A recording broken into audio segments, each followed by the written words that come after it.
জঙ্গলের সরু পথে শিয়াল আর বাঘ হাঁটছিল একসাথে।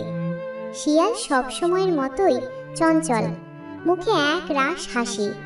সে গল্প করছিল পুরনো দিনের, কিভাবে তারা দুজনে একসাথে শিকার করত, নদীর ধারে খেলতো আর রাতভর তারা গুনত। বাঘ ধীরে ধীরে মাথা নাড়ছিল, চোখের ভেতর ক্লান্তি আর ভারী বিষাদ। সে কিছু বলতে চাইছিল, কিন্তু শব্দ বেরোচ্ছিল না।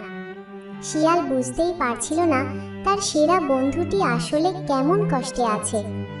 গাছের পাতা হাওয়ায় দুলছিল, যেন প্রকৃতিও তাদের বিদায়ের সাক্ষী হতে দাঁড়িয়েছে।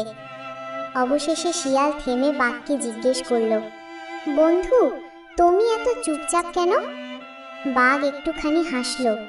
সেই হাসি ছিল খুব নরম, কিন্তু ভেতরে লুকানো ছিল হাজারো ব্যথা।